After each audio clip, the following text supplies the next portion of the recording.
उम्र कभी थका नहीं सकती, ठोकरें कभी गिरा नहीं सकती। अगर जिद हो जीतने की तो परिस्थितियां कभी हरा नहीं सकती। दोस्तों, जो लोग हमेशा अपनी तुलना किसी दूसरों से करते हैं उन्हें सदैव इस बात का ध्यान रखना चाहिए कि सूर्य और चंद्रमा भी अपने अपने समय पर चमकते हैं। नमस्कार दोस्तों, मैं ज्योतिषाचार्य ईडी शास्त्री और आपके अपने यूट्यूब चैनल नक्षत्र एस्ट्रो वर्ल्ड में आप सभी का हार्दिक स्वागत, अभिनंदन। दोस्तों, आज का ये जो ज्योतिष का कार्यक्रम है, ये जो राशिफल है, आपकी जन्म की राशि चंद्र राशि पर आधारित है। और अगर आप अपनी कुंडली का विश्लेषण करवाना चाहते हैं, मुझसे चर्चा करना चाहते हैं, तो सिर्फ वीडियो और चैनल के डिस्क्रिप्शन में मेरे कॉन्टैक्ट नंबर है, आप मेरा संपर्क कर सकते हैं। जनवरी 2024 कन्या राशि वाले जातकों के लिए कैसा रहेगा? नवग्रह किस प्रकार शुभ फल देने में सक्षम होंगे? नवग्रहों की स्थिति जनवरी 2024 में कन्या राशि वालों के लिए कैसा रहेगा? तो कन्या राशि वाले जातकों के लिए, उनके करियर के लिए, उनकी शिक्षा और स्वास्थ्य के लिए, उनके दाम्पत्य जीवन के लिए, वैवाहिक सुख के लिए, प्रणय संबंधों के लिए, संतान के लिए, विशेष करके उनके भाग्य, करियर और बिजनेस के लिए जनवरी 2024 कैसा रहेगा? जैसे ही जनवरी 2024 की शुरुआत होगी, नवग्रह आपके लिए किस प्रकार की परिस्थिति का निर्माण करेंगे, ये सब आज इस कार्यक्रम में, इस राशिफल में जानेंगे। तो कन्या राशि वाले जातकों के लिए आपकी राशि के स्वामी बनते हैं बुध। अगर आप राशि कुंडली के अनुसार इस कार्यक्रम को देख रहे हैं, चंद्रमा जिस राशि में होते हैं वो होती है आपकी राशि। इस हिसाब से अगर इस कार्यक्रम को आप देख रहे हैं तो आपके राशि के स्वामी बनते हैं बुध। और लग्न के हिसाब से, जन्म कुंडली के हिसाब से इस कार्यक्रम को आप देख रहे हैं तो आपके लग्न के स्वामी बनते हैं बुध। तो आपके राशि के स्वामी जनवरी 2024 8 जनवरी तक तो आपके तीसरे भाव में विराजमान रहेंगे। लेकिन 8 जनवरी के बाद बुध अपना राशि परिवर्तन करेंगे और आपके तीसरे भाव से निकल करके आपके चतुर्थ भाव के अंदर, आपके सुख भाव के अंदर केंद्र में विराजमान होंगे। वही अगर बात करें शुक्र की, तो शुक्र भी आपके तीसरे भाव में विराजमान रहेंगे। कब तक? 18 जनवरी तक। 18 जनवरी के बाद शुक्र भी अपना राशि परिवर्तन करेंगे और ये भी चतुर्थ भाव में विराजमान होंगे, आपके सुख भाव में, केंद्र में विराजमान होंगे। वही अगर बात करें तो शनिदेव की, तो शनिदेव आपके छठे भाव में विराजमान है, अपनी मूल त्रिकोण राशि कुंभ राशि में विराजमान है। इनका तो कहीं कोई राशि परिवर्तन नहीं है, जनवरी पूरे महीने में आपके छठे भाव में विराजमान रहेंगे। वही अगर बात करें ग्रहों के राजा सूर्य की, तो सूर्यदेव आपके चतुर्थ भाव में विराजमान रहेंगे 14 जनवरी तक। 14 जनवरी के बाद इनका भी राशि परिवर्तन होगा। 14 जनवरी से लेकर 14 फरवरी तक ये आपके पंचम भाव में विराजमान होंगे। मंगल सूर्य के साथ आपके चतुर्थ भाव में विराजमान है। वही अगर राहु की बात करें तो राहु देव आपके सप्तम भाव के अंदर अपने गुरु शुक्राचार्य की उच्चस्थ राशि मीन राशि में विराजमान रहेंगे। केतु आपके लग्न भाव के अंदर कन्या राशि में विराजमान रहेंगे। इनका कोई राशि परिवर्तन नहीं है। पूरे जनवरी महीने में आपके लग्न भाव में केतु विराजमान रहेंगे और सप्तम भाव में राहु विराजमान रहेंगे। वही देवगुरु बृहस्पति की अगर बात करें, हमारे 9 ग्रहों में सबसे शुभ ग्रहों में से एक, जो कि हमारे भाग्य के कारक माने जाते हैं, महत्वपूर्ण माने जाते हैं, वो आपके अष्टम भाव में विराजमान रहेंगे, मंगल की राशि में। अब सबसे पहले बात करेंगे आपके स्वास्थ्य की। स्वास्थ्य का जो भाव होता है, तन का जो भाव होता है, वो होता है लग्न भाव, आपकी जन्म कुंडली का सबसे पहला स्थान। लग्न का मतलब क्या होता है दोस्तों? लग्न का मतलब होता है लगा हुआ। जिस समय आपका जन्म होता है उस समय पूर्वी स्थितिज के अंदर सूर्य के सामने जो उदयरक्त राशि होती है उसे कहते हैं लग्न राशि। 12 राशियां होती हैं। हर राशियों को सूर्य के सामने से होकर के 24 घंटे में 2-2 घंटे के अंतराल से गुजरना पड़ता है। जब आपका जन्म हुआ था, अगर लग्न के हिसाब से अगर देख रहे हैं तो जब आपका जन्म हुआ था उस समय पूर्व दिशा में सूर्य के सामने जो उदयरक्त राशि थी वो थी कन्या राशि, इसलिए यह लग्न राशि है। लेकिन यह जो कार्यक्रम है ये आपके चंद्र राशि पर आधारित है। तो यह आपके सुखों का भाव है, स्वास्थ्य का सुख। और शास्त्र हमेशा कहते हैं पहला सुख निरोगी काया। शरीर हमेशा स्वस्थ होना चाहिए, बाकी के सुख बाद की बात है। हमारे पास लाखों करोड़ों रुपए हैं लेकिन शरीर स्वस्थ नहीं है तो हम उसका भोग पूरी तरीके से कर नहीं पाएंगे। तो आपके स्वास्थ्य के स्वामी बनते हैं बुध, और बुध 8 जनवरी तक आपके तीसरे भाव में विराजमान रहेंगे, जो कि तीसरा भाव माना जाता है, इतना अच्छा भी नहीं माना जाता है। तो बुध की स्थिति अच्छी नहीं रहेगी 8 जनवरी तक। आपको पाचन से संबंधित छोटी मोटी समस्याएं हो सकती हैं, वाणी दोष से संबंधित छोटी मोटी समस्याएं हो सकती हैं, आप अपनी भाषा से अपना काम बिगाड़ सकते हैं। चर्म रोग से संबंधित आपको थोड़ी मोटी समस्याएं हो सकती हैं। तो इस बात को 8 जनवरी तक आपको ध्यान रखना है, आपको संभल करके चलना है। गैस्ट्रिक प्रॉब्लम हो सकती है, तो इस बात को विशेष ध्यान रख के आपको चलना है। लेकिन 8 जनवरी के बाद बुधदेव अपना राशि परिवर्तन करेंगे और आपके तीसरे भाव से निकल करके आपके चतुर्थ भाव के अंदर केंद्र भाव में विराजमान होंगे। वहां पर बुध की स्थिति अच्छी होगी। वहां पर आप जो परिस्थितियां आपकी खराब चल रही थी, उस परिस्थितियों को आप सुधार लेंगे, उसका अच्छी तरीके से आप निर्माण कर लेंगे। आपकी वाणी में भी एक निखार उत्पन्न होगा। आप अपनी भाषा से किसी दूसरे को प्रभावित करने में कामयाब हो जाएंगे। अपना फंसा हुआ काम निकालने की अद्भुत कला आपके अंदर आ जाएगी, क्योंकि बुध जो है वो बुद्धि के कारक माने जाते हैं, बुद्धि चातुर्य के कारक माने जाते हैं, व्यापार और वाणिज्य के कारक माने जाते हैं। तो बिजनेस में भी 8 जनवरी के बाद आपके जीवन में अच्छा कुछ होता हुआ दिखाई दे रहा है। आपकी शिक्षा में, आपकी बुद्धि चातुर्य में और आपके निर्णय लेने की जो क्षमता है, जो शक्ति है, वो आपकी बढ़ जाएगी। आप सही समय पर सही निर्णय लेने में कामयाब हो जाएंगे। अब बात करते हैं आपके स्वास्थ्य के बाद आपकी शिक्षा की। तो शिक्षा का जो भाव बनता है कुंडली का, वो बनता है पंचम भाव, और पंचम भाव के स्वामी स्वयं शनिदेव हैं। और शनिदेव बैठे कहाँ हैं?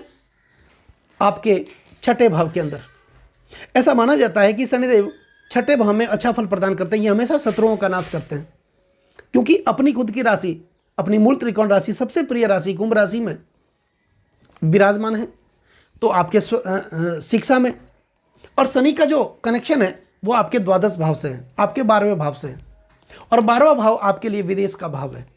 तो अगर आपके बच्चे, अगर आप स्वयं पढ़ाई कर रहे हैं तो आपके लिए, और अगर आपके बच्चे पढ़ाई कर रहे हैं तो उनके लिए शिक्षा में बहुत अच्छा शनिदेव कार्य करने वाले होंगे आपके लिए। विदेशों से संबंधित आपके जीवन में कोई न कोई घटना, अच्छी घटना घटित हो सकती है। हायर एजुकेशन के लिए अगर आपके बच्चे विदेश जाना चाहते हैं, बाहर जाना चाहते हैं, तो आपके लिए ये जो समय है जनवरी 2024 का बहुत अच्छा रहने वाला है। वहीं शनिदेव कुंभ राशि में छठे भाव में विराजमान रहेंगे, तो ये रोगों का नाश करेंगे, आपके विरोधियों का नाश करेंगे, शत्रुओं का नाश करेंगे, शत्रुओं को कमजोर करेंगे, वही आपको कर्जों से मुक्त कराएंगे। तो शिक्षा में तो अच्छा है ही। दूसरी बात, शनि तो स्वयं कर्म के कारक माने जाते हैं। शनि कर्म फलदाता है, दंडाधिकारी है, हमेशा कर्म करने के लिए प्रेरित करते हैं, अच्छे कर्म करने के लिए प्रेरित करते हैं। शनि की हालांकि गति मंद है, धीमी चाल है, एक राशि में वो 2.5 साल तक रुकते हैं, धीरे धीरे फल देते हैं। अचानक से किसी को जल्दबाजी में फल नहीं देते, क्योंकि शनि जब फल देना शुरू करते हैं उससे पहले व्यक्ति की परीक्षा लेते हैं। तो शनि की स्थिति भी अच्छी है, क्योंकि आपके पंचम भाव के स्वामी हैं और छठे भाव के स्वामी भी हैं, और छठे भाव में ही विराजमान है। और ऐसा कहा जाता है कि छठे, 8वें और 12वें भाव के स्वामी अगर छठे, 8वें और 12वें भाव में ही विराजमान होते हैं, ये हमेशा शुभ फल प्रदान करते हैं, उस भाव की जागृति कर देते हैं। अब बात करते हैं आपके प्रणय संबंधों की, आपके प्रेम प्यार की। तो प्रेम प्यार का जो भाव माना जाता है वो कुंडली का पंचम भाव ही माना जाता है, क्योंकि ये विद्या, बुद्धि और संतान का भाव, इसके साथ ही ये प्रणय संबंधों का भाव माना जाता है और संचित कर्म का भाव माना जाता है। तो संचित कर्म का मतलब ये होता है कि हम जो कर्म करके आए हैं पूर्व जन्म में, उस कर्मों के हिसाब से ही हमें हमारे जीवन में भाग्य की प्राप्ति होती है। तो संचित कर्म के कारक शनिदेव बनते हैं, और शनिदेव तो है ही कर्म के कारक। तो आपके लव रिलेशन के लिए भी बहुत बढ़िया स्थिति शनिदेव बनाने वाले हैं। अगर आप जहाँ कार्य करते हैं, नौकरी करते हैं, वहाँ पर आपको किसी से प्रेम हो सकता है, या फिर आप किसी से प्रेम संबंध में पहले से ही जुड़े हैं, तो वो प्यार आपका शादी में, वो प्रेम आपका शादी में बदलने की संभावना इस समय बन रही है। यदि आप अविवाहित हैं, आपकी शादी नहीं हो रही है, शादी में कोई विलंब आ रहा है, तो शनिदेव यहाँ पर आपके लिए शादी के योग प्रबल करने वाले होंगे। आप शीघ्र ही घोड़ी पर सवार होने वाले होंगे, आपके घर में शीघ्र ही शहनाई बजने वाली होंगी, और कुल मिलाकर के आपको अपने कर्मों का, आपको अपने कार्यों का पूर्ण प्रतिफल शनिदेव आपको देंगे। अब वही बात करते हैं आपके वैवाहिक सुख की। आपके दाम्पत्य जीवन की, तो दाम्पत्य जीवन के जो स्वामी बनते हैं वो बनते हैं देवगुरु बृहस्पति। और बृहस्पति कहाँ विराजमान है? आपके अष्टम भाव के अंदर विराजमान है। हालांकि मंगल की राशि में, अपने मित्र ग्रह की राशि में विराजमान है, लेकिन छठा, आठवां और 12वां भाव कुंडली का अच्छा नहीं माना जाता है, क्योंकि ये त्रिक भाव माने जाते हैं। और वैसे भी अष्टम भाव को मारक भाव कहा जाता है, क्योंकि लग्न से अष्टम होने के कारण यह भाव मारक भाव है। और मारक भाव में कोई भी ग्रह बैठ करके मार्केस बनते हैं, जो मृत्यु तुल्य दुखों का कारण बनते हैं। तो बृहस्पति जो हमारे 9 ग्रहों में सबसे शुभ ग्रहों में से एक है, हमारे धन के कारक, भाग्य के कारक, संतान के कारक, वैवाहिक सुख के कारक बृहस्पति हैं। और आपके अष्टम भाव के अंदर विराजमान रहेंगे। तो सप्तम भाव के स्वामी है, तो वैवाहिक जीवन की दृष्टि से, दाम्पत्य जीवन की दृष्टि से ये अच्छी स्थिति बृहस्पति की नहीं है। तो पति पत्नी में अगर किसी प्रकार का तनाव चल रहा है तो उसको आप सही समय पर हैंडल कर लें। अगर दोनों में से किसी एक को ईगो की समस्या है, अपने आप में ही बड़ा समझने की कोशिश करते हैं, किसी का सुनते नहीं हैं, किसी की भावनाओं की कदर नहीं करते हैं, तो फिर आपको थोड़ा संभल करके चलने की ज़रूरत है। प्रेम भरा वातावरण घर में रखने की ज़रूरत है। कुल मिलाकर के यही जो सप्तम भाव है, दसम से दसम होने के कारण ये आपके कार्य क्षेत्र का भाव भी माना जाता है। तो आपके रोजगार में भी, जहां आप नौकरी करते हैं या फिर आप कोई बिजनेस करते हैं, वहां पर भी छोटी मोटी समस्याएं आपके लिए बृहस्पति उत्पन्न कर सकते हैं, क्योंकि ये आपके अष्टम भाव में विराजमान रहेंगे। अब जनवरी की तो बात है, लेकिन 30 अप्रैल को बृहस्पति भी अपना राशि परिवर्तन कर लेंगे। 30 अप्रैल के बाद 1 मई से बृहस्पति जब राशि परिवर्तन करेंगे तो यह आपके अष्टम भाव से निकल करके आपके भाग्य स्थान में आ जाएंगे। लेकिन आज का जो कार्यक्रम है वो जनवरी महीने का है, तो जनवरी महीने में तो आपके अष्टम भाव में देवगुरु बृहस्पति विराजमान रहेंगे। तो यहाँ पर आपको थोड़ा बहुत ध्यान रखने की ज़रूरत है। आपके पार्टनर का भी थोड़ा ध्यान रखने की ज़रूरत है, उनको मान सम्मान देने की ज़रूरत है। वहाँ पर किसी प्रकार की गलत परिस्थिति का निर्माण हो रहा है तो आप मिल बैठ करके इस प्रकार की परिस्थिति से आप उसका समाधान आप खुद निकाल सकते हैं। अब बात करते हैं विशेष तौर आपके भाग्य की। तो भाग्य के स्वामी कौन बनते हैं? आपके लिए भाग्य के स्वामी बनते हैं शुक्र। और शुक्र आपके विराजमान है 3रे भाव के अंदर, और शुक्र की एक ही दृष्टि मानी जाती है, सप्तम दृष्टि। और 18 जनवरी तक शुक्र आपके 3रे भाव में विराजमान रहेंगे और इनकी सप्तम दृष्टि जाएगी आपके भाग्य स्थान पर। अपनी ही राशि को देख रहे हैं, तो शुक्र यहाँ पर बलवान है। और शुक्र क्या है? शुक्र भौतिकता के कारक माने जाते हैं, विलासिता के कारक माने जाते हैं, लग्जरी जीवन के कारक माने जाते हैं, भाग्य के कारक माने जाते हैं।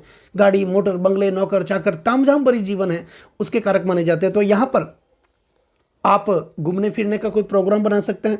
हाँ, खर्चा आपके जीवन में हो सकता है, लेकिन वो खर्चा अच्छी जगह पर होगा। आप कहीं ट्रैवलिंग कर सकते हैं, लंबी दूरी की यात्रा कर सकते हैं। अपने जीवन के लिए आप पैसों का खर्च कर सकते हैं, कोई गाड़ी खरीद सकते हैं। तो ये 18 जनवरी तक शुक्र की स्थिति भी बहुत अच्छी रहेगी। लेकिन 18 जनवरी के बाद भी शुक्र आपके चतुर्थ भाव के अंदर आएंगे और आपके भाग्य के स्वामी आपके भाग्येश बनकर के जब आपके चतुर्थ भाव के अंदर आएंगे तो यूँ समझ लो आपका जो भाग्य है 1 महीने के लिए आपके सुख भाव में आ गया। तो भाग्य से ही तो सुखों का निर्माण होता है। तो यहाँ पर शुक्रदेव आपके लिए बहुत कुछ करने वाले होंगे पूरे जनवरी महीने में। इनकी स्थिति आपके लिए बहुत बढ़िया रहने वाली है। अब बात करते हैं आपके करियर की। तो करियर के स्वामी बनते हैं बुध, क्योंकि दसम भाव है, ऊंची पदवी, मान मर्यादा और प्रतिष्ठा का भाव माना जाता है। तो दशम भाव के स्वामी बुध बनते हैं। बुध की स्थिति जो है 8 जनवरी तक अच्छी नहीं है, लेकिन 8 जनवरी के बाद ये जब चतुर्थ भाव में आ जाएंगे तो कर्म के हिसाब से इनकी भी दृष्टि रहेगी आपके दसम भाव पर। तो दसम भाव ऊंची पदवी, मान मर्यादा और प्रतिष्ठा का माना जाता है। आपके सपनों का, आपकी इच्छाओं का भाव माना जाता है। निश्चित तौर पर बुधदेव आपके सपने पूरे करेंगे, आपकी इच्छाएं पूरी करेंगे और आपके अपने कार्यों का पूर्ण यश प्रतिफल आपको यहाँ मिलेगा। आपकी पदोन्नति कहीं रुकी हुई है तो वो पदोन्नति फिर से बहाल होगी और कुल मिलाकर के आपको प्राप्ति के योग यहाँ पर बुधदेव बनाते हुए दिखाई देंगे, आपके व्यापार में भी, आपके भाग्य में भी और आपके करियर में भी। और अब बात करते हैं आपके एकादश भाव की, जो कि आपका लाभ का भाव है। इस भाव के स्वामी चंद्रमा बनते हैं और चंद्रमा तो 2.25 दिन में ही अपनी राशि को बदल देते हैं। अगर ये देखना है कि भी एक दिन हमारे लिए कैसा है, कल का दिन हमारे लिए कैसा है, तो इस तरह की परिस्थिति को देखने के लिए चंद्रमा का विचार किया जाता है, क्योंकि चंद्रमा 2.25 दिन में भी अपनी राशि को बदल देते हैं। तो कुल मिलाकर के परिस्थितियाँ ठीक है, लेकिन बृहस्पति की स्थिति थोड़ी सी अच्छी नहीं है। पूरे 2024 की अगर मैं बात करूं जनवरी को छोड़ करके, तो मई के बाद तो इनकी स्थिति बहुत बढ़िया मई के बाद नहीं, अप्रैल के बाद इनकी स्थिति बहुत बढ़िया रहने वाली है। तो अब करना क्या है? गुरु का सानिध्य प्राप्त करने के लिए,